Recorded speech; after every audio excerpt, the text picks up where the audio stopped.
கொரிந்தியருக்கு எழுதிய முதல் திருமுகம் 5ஆம் அதிகாரம். கூடா ஒழுக்கமும் குடும்ப ஒழுக்கமும். தீயவனை திருச்சபையிலிருந்து தள்ளி வைத்தல். உங்களிடையே பரத்தமை உண்டென கேள்விப்படுகிறேன். ஒருவன் தன் தந்தையின் மறுமனைவியை வைத்துக் கொண்டிருக்கிறானாம். இத்தகைய பரத்தமை பிற இனத்தாரிடையே கூட காணப்படவில்லை. இதை அறிந்தும் நீங்கள் இருமாப்புடன் இருப்பது எப்படி? துயரமடைந்திருக்க வேண்டாமா? இப்படி செய்தவனை உங்கள் நடுவிலிருந்து தள்ளி வைத்திருக்க வேண்டாமா? நான் உடலால் உங்களோடு இல்லாவிடினும் உள்ளத்தால் உங்களோடு இருக்கிறேன்.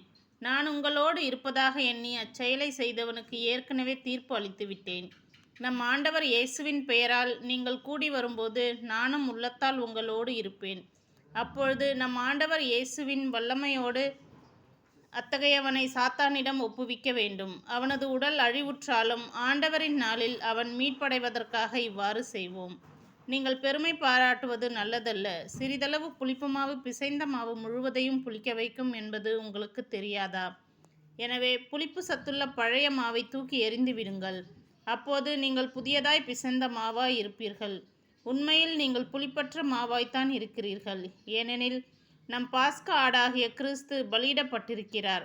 ஆகையால் பழைய புளிப்பு மாவை தவிர்க்க வேண்டும். தீமை பரத்தமை போன்ற புளிப்பு மாவோடு அல்ல, மாறாக நேர்மை உண்மை போன்ற புளிப்பற்ற அப்பத்தோடு பாஸ்காவை கொண்டாடுவோமாக. பரத்தமையில் ஈடுபடுவோருடன் உறவு வைத்து கொள்ள வேண்டாம் என்று நான் உங்களுக்கு என் கடிதத்தில் எழுதியிருந்தேன். ஆனாலும் இவ்வுலகில் பரத்தமையில் ஈடுபடுவோர், பேராசையுடையோர், கொள்ளையடிப்போர், சிலைகளை வழிபடுவோர் ஆகியோரை பற்றி நான் பொதுவாக எழுதவில்லை. அப்படியானால் நீங்கள் இவ்வுலகை விட்டே வெளியேற வேண்டியிருக்குமே. உங்கள் நடுவில் சகோதரர் அல்லது சகோதரி என்னும் பெயரை வைத்துக்கொண்டு பரத்தமையில் ஈடுபடுவோராக, பேராசையுடையவராகவோ, சிலைகளை வழிபடுபவராகவோ, பழி தூற்றுகிறவர்களாகவோ, குடிவெறியராகவோ, கொள்ளையடிப்பவராகவோ இருப்பவர்களோடு உறவு வைத்து கொள்ள வேண்டாம் என்றுதான் உங்களுக்கு எழுதியிருந்தேன். அவர்களோடு உணவருந்தவும் வேண்டாம். திருச்சபைக்கு வெளியே இருப்பவர்கள் குற்றவாளிகள் என நான் ஏன் தீர்ப்பளிக்க வேண்டும்? கடவுளே அவர்களுக்கு தீர்ப்பளிப்பார். உள்ளே இருப்பவர்களுக்கு நீங்கள் தானே தீர்ப்பளிக்க வேண்டும்.